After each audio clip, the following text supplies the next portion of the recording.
నువ్వెలా దొరికిపోతావు మనోహరి? నీ మీద అమర్‌కి అసలు డౌటే లేదు కదా! అని చెంబ అంటే పిల్లల కోసం అమర్ ఎవరినైనా డౌట్ పడతాడు. నేనక్కడికి వెళ్ళాననుకో ముందుగా నా పైన డౌట్ వస్తుంది. అప్పుడు ఆరా తీయడం మొదలుపెడితే నేను దొరికిపోతాను అని మనోహరి అంటే, అయితే ఇప్పుడు ఆకాషు దొరికిపోతాడా లేదా?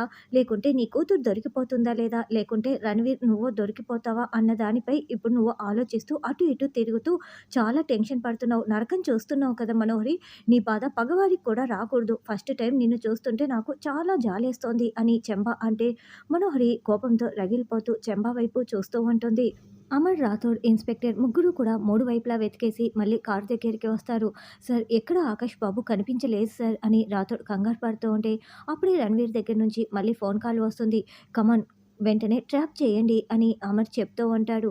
"ఏంటి అమరేంద్ర, కేవలం 25 మినిట్స్ మాత్రమే ఉంది. నువ్వు నన్ను పట్టుకోవటం కోసం ఫోన్ ట్రాపులు చేయటం మానేసి ముందు నా కూతుర్ని నాకు అప్పజెప్పు. ఇక్కడ నీ కొడుకు చాలా కష్టంగా శ్వాస తీసుకుంటున్నాడు. వినిపిస్తోందా అమరేంద్ర" అని ఆకాష్ నోటి దగ్గర ఫోన్‌ని పెట్టి మరీ వినిపిస్తూ ఉంటాడు. "చూడు, నా కూతురు ఎలాగో నాకు వస్తుంది. ఇప్పుడు నీ కూతురు చనిపోయాడనుకో, ఎప్పటికి నీ కొడుకు తిరిగి రాడు" అని రణ్వీర్ చెప్తుంటే, "రేయ్! ఆకాష్‌కేమైనా జరిగిందో" అని అమర్ అరుస్తూ ఉంటాడు. "అదే నేను చెప్తున్నాను. నీ కొడుకు చచ్చిపోతే అది నా బాధ్యత కాదు. కాబట్టి నీ కొడుకుని కాపాడుకునే బాధ్యత నీపైనే ఉంది. నా కూతుర్ని అప్పజెప్పి ఈ 25 నిమిషాల్లో నీ కొడుకుని నువ్వు తీసుకువెళ్ళిపో. లేకుంటే వీడు చచ్చిపోతాడు. నాకు చచ్చిపోయినా ఏం పర్వాలేదు. నా కూతురు మాత్రం నాకు దక్కుతుంది" అని రణ్వీర్ ఫోన్ పెట్టేస్తాడు. "సార్, మళ్ళీ ట్రేస్ చేయలేకపోయాం సార్. వాడు చాలా తెలివిగా ఫోన్‌ని కట్ చేస్తున్నాడు" అని ఇన్స్‌పెక్టర్ చెప్తాడు. "సార్, ఈ స్లమ్ చాలా పెద్దది. ఈ 25 నిమిషాల్లో ఆకాష్ బాబు ఏ ఇంట్లో ఉన్నాడని కనిపెడతాం సార్. చాలా కష్టం సార్. ఇప్పుడు ఏం చేద్దాం" అని రణ్వీర్ అంటుంటే, అప్పుడే ఉల్లిపాయలు, ఉల్లిపాయలు అని ఒకతను అమ్ముతూ వెళ్తూ ఉంటాడు. ఇన్స్‌పెక్టర్, ఇందాక కాల్ రికార్డ్ అయింది కదా! ఒకసారి దాన్ని ప్లే చెయ్యి అని చెప్తూ ఉంటే, అందులో ఉల్లిపాయలు అతని వాయిస్ కూడా వినిపిస్తూ ఉంటుంది. నా వాయిస్, రణ్వీర్ వాయిస్ మ్యూట్ చేసి దాన్ని మాత్రమే ప్లే చేయండి అని చెప్పడంతో, "సార్, ఉల్లిపాయల వాడి వాయిస్ వినిపిస్తోంది సార్" అని రాథోడ్ ఇన్స్‌పెక్టర్ చెప్తారు. అంటే ఖచ్చితంగా ఆ ఉల్లిపాయల అతను రణ్వీర్ మాట్లాడుతున్న ఇంటి ముందు నుండే వచ్చి ఉంటాడు. "ముందు వెళ్లి అతన్ని తీసుకురండి" అని అమర్ చెప్పడంతో రాథోడ్ ఇన్స్‌పెక్టర్ వెళ్తారు. కేవలం 20 మినిట్స్ మాత్రమే ఉంది. ఇప్పుడు ఇంకా ఆయన ఆకాష్‌ని కనిపెట్టాడో లేదో ఇంజెక్షన్ చేయాలి కదా! ఒకసారి ఆయనకి ఫోన్ చేద్దామని బాగి ఫోన్ చేస్తుంది. "ఏవండీ, ఆకాష్ దొరికాడా?" అని బాగి అడుగుతూ ఉంటే, "ఒక లీడ్ ఉంది బాగి. ఆల్మోస్ట్ ఆల్ ఆకాష్ మనకు దొరికిపోయినట్లే. నువ్వేం కంగారు పడకు. పిల్లల్ని జాగ్రత్తగా చూసుకో" అని అమర్ ఫోన్ పెట్టేస్తాడు. "మిస్సమ్మ, మిస్సమ్మ, మనం ఆకాష్‌ని చూడ్డానికి వెళ్దాము. డాడ్ ఫోన్ చేశారా?" అని ఆనంద్ అడుగుతూ ఉంటే, "ఒక 1 అవర్‌లో బయలుదేరదాం. మీరు వెళ్లి రెడీ అవ్వండి" అని బాగి చెప్తుంది. అప్పుడే అక్కడ 2 సూట్ కేసులు, ఇంజెక్షన్ బాక్స్ ఉంటుంది. "యాదమ్మ, ఏంటివి ఇక్కడే ఉన్నాయి, తీసుకువెళ్ళి లోపల పెట్టు" అని బాగి చెప్తుంటే సూట్ కేసుల్ని పట్టుకు వెళ్ళగానే అక్కడ ఇంజెక్షన్ బాక్స్ కనిపిస్తుంది. "అదేంటి, ఇది ఇంజెక్షన్ బాక్స్ కదా!" అంటే రాథోడ్‌కి ఆయన లగేజ్ పంపించినప్పుడు ఈ ఇంజెక్షన్ బాక్స్ కూడా రాథోడ్ పొరపాటున ఇక్కడ పెట్టేసి వెళ్ళాడా? ఇప్పుడు వెంటనే ఈ ఇంజెక్షన్ అందజేయాలి కదా! అని బాగి అనుకుంటూ ఉంటుంది. మనోహరి గార్డెన్‌లో నిలబడి ఫోన్ మాట్లాడుతూ ఉంటే, బాగి ఆ బాక్స్ పట్టుకొని పరుగులు పెడుతూ వచ్చి మనోహరికి డాష్ ఇచ్చి పరుగులు పెడుతూ ఉంటుంది. మనోహరి కింద పడిపోతూ ఉంటుంది. "ఏయ్ బాగి, ఏంటి ఇలా డాష్ ఇచ్చి వెళ్ళిపోతున్నావు" అని మనోహరి అరుస్తూ ఉంటే, "సారీ, సారీ" అని చెప్పి బాగి పరుగులు పెట్టి వెళ్ళిపోతుంది. "ఇదేంటి, నాకు సారీ చెప్పి వెళ్ళిపోతావా? నేనేమైపోయానో పట్టించుకోవా?" అని మనోహరి అడుగుతున్నా కూడా బాగి అదేది వినిపించుకోకుండా పరుగులు పెట్టి వెళ్ళిపోతుంది. "ఇదేంటి ఇలా పరుగులు పెడుతూ వెళ్తోంది? అంటే ఆకాష్ అక్కడ చచ్చిపోయాడా? అమ్మో! అక్కడ ఏం జరుగుతోందో తెలియక టెన్షన్‌తో చచ్చిపోతున్నాను నేను" అని మనోహరి అనుకుంటూ టెన్షన్ పడుతూ ఉంటుంది. ఇక కొద్ది నిమిషాలు మాత్రమే ఉంది. వీడు చూస్తే చచ్చిపోయేలా ఉన్నాడు కానీ, ఈ అమరేంద్ర నా కూతుర్ని నాకు తీసుకొచ్చి ఇవ్వటం లేదు. ఒకవేళ వీడు చచ్చిపోతే అమర్ నా కూతుర్ని చచ్చినా ఇవ్వడు. ఇక జీవితాంతం నేను ఏడుస్తూ కూర్చోవాల్సిందే. అలాగని ఇప్పుడు నేను వీడిని తీసుకువెళ్ళి అప్పజెప్పానే అనుకో, అమర్ నన్ను అస్సలు వదిలిపెట్టడు. ఇప్పుడు ఏం చేయాలి అని రణ్వీర్ ఆలోచిస్తూ ఉంటాడు. ఆకాష్ కాస్త మెలకువలో ఉంటాడు. అంతకుముందు మిస్సమ్మ మాట్లాడిన మాటల్ని ఆకాష్ గుర్తు చేసుకుంటూ ఉంటాడు. ఒకరోజు ఆకాష్ చదువుకుంటూ ఆలోచిస్తూ ఉంటే, "ఏంటి ఆకాష్ ఆలోచిస్తున్నావు? ఏమైంది?" అంటూ బాగి వస్తుంది. "మిస్సమ్మ, ఒక ప్రాబ్లమ్ వచ్చి పడింది. రేపు నాకు 8-11 ఒక 3 అవర్స్ ఎగ్జామ్ ఉంది. 11:00కి కోచింగ్ సెంటర్‌లో ఒక ఎగ్జామ్ ఉంది. 2 ఎగ్జామ్‌లు ఒకేసారి కదా! మరి ఎలా రాయను? నాకు 2 ఇంపార్టెంటే. అదే నేను ఆలోచిస్తున్నాను. టెన్షన్ పడుతున్నాను" అని ఆకాష్ అంటే, "ఓస్, దీనికే ఇంత టెన్షన్ పడితే ఎలా ఆకాష్? నువ్వు స్కూల్ వాళ్ళని రిక్వెస్ట్ చేసి 3 అవర్స్‌లో రాయవలసిన ఎగ్జామ్‌ని 2 అవర్స్‌లో ఫినిష్ చేసేసేయి.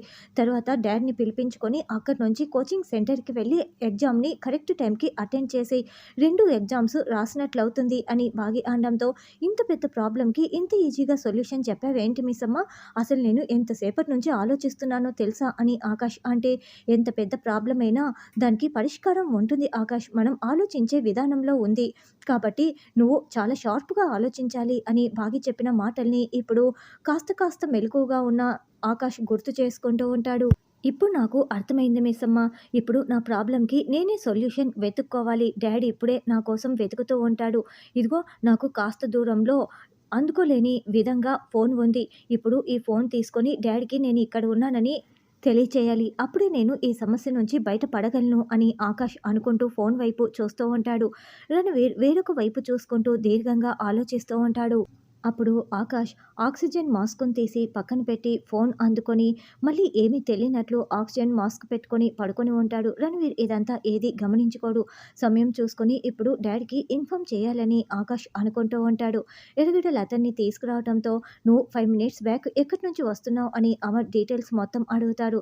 సార్ ఇలా కుడివైపు తిరిగి ఎడంవైపు ఇంటి దగ్గర నుంచి వస్తున్నాను. ఏమైంది సార్? ఏదైనా ప్రాబ్లమా చెప్పండి అని అడగటంతో, ఏం లేదు రాథోడ్ నాకు ఒక బైక్ కావాలి అని అమర్ చెప్తాడు. బాగి ఇంజెక్షన్ బాక్స్ తీసుకొని, అన్న త్వరగా వెళ్ళండి అన్న, 20 మినిట్స్ మాత్రమే ఉంది అని చెప్పి ఆటోలో బయలుదేరి వస్తూ ఉంటుంది. అమర్ బైక్లో ఆ గల్లీ మొత్తం తిరుగుతూ ఉంటే, అమర్కి తెలిసిన మనుషులు అక్కడ మొత్తం తిరుగుతూ వెతుకుతూ ఉంటారు. ఇంకోవైపు రాథోడ్ ఇన్స్పెక్టర్ కూడా మొత్తం వెతుకుతూ ఉంటారు. ఇంత పెద్ద ఏరియాలో ఆకాష్ని ఎలా కనిపెట్టడం అని అనుకుంటూ ఉంటే, అప్పుడే ఆకాష్ ఫోన్ చేస్తాడు. అయితే ఆకాష్కి నోటంబడి మాటలు కూడా సరిగ్గా రాకపోవడంతో కేవలం ఫోన్ కాల్ మాత్రమే చేస్తాడు.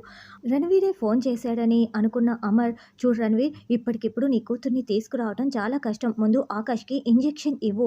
తర్వాత 10 అవర్స్ టైం ఉంటుంది కదా, ఈ లోపల నేను నీ కూతుర్ని తీసుకువస్తాను. ప్లీజ్ ఆకాష్కి ఇంజెక్షన్ చేయాలి. నువ్వు మొత్తం వింటున్నావని నాకు తెలుసు. ఏమీ మాట్లాడవేంటి? రణవీర్ మాట్లాడు అని అమర్ మాట్లాడుతూ ఉంటాడు. అప్పుడే ఆకాష్ డ్రాగన్ అన్న మెసేజ్ని సెండ్ చేస్తాడు. డ్రాగన్ అన్న మెసేజ్ వచ్చిందేంటి?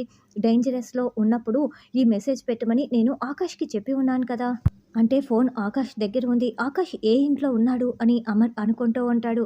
ఇక ఆకాష్ మాట్లాడలేక, ఇంకేమీ టైప్ చేయలేక ఫోన్ని అలాగే ఆన్‌లోనే పెట్టి పక్కన ఉంచేసి ఉంటాడు.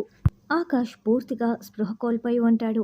మేడం, ఇక్కడి నుంచి ఆటో ముందుకు వెళ్ళదు మేడం, దారులు లేవు అని ఆటో అతను చెప్పటంతో, ఇక బాగి ఆ ఇంజెక్షన్ బాక్స్ పట్టుకొని పరుగులు పెడుతూ వస్తూ ఉంటుంది. సార్ ఏంటి సార్ హారన్ కొడుతూ ఇక్కడిక్కడే ఎందుకు తిరుగుతున్నారు అని రాథోడ్ అడుగుతూ ఉంటే, నువ్వు సైలెంట్‌గా ఉండు రాథోడ్ అని అమర్ కావాలనే హారన్ సౌండ్ కొడుతూ ఆ మొబైల్‌లో నుండి హారన్ సౌండ్ ఏ ఇంట్లో నుండి వినిపిస్తుందా అని చుట్టూ గమనిస్తూ ఉంటాడు. ఇంకోవైపు రణవీర్ ఇంకా కేవలం 10 మినిట్స్ మాత్రమే ఉంది. ఈ అమరేమో ఇంకా రాలేదు, కాల్ కూడా చేయలేదు. సరే నేనే కాల్ చేస్తాను, నా ఫోన్ ఎక్కడా అని రణవీర్ మొత్తం వెతుక్కుంటూ ఉంటాడు.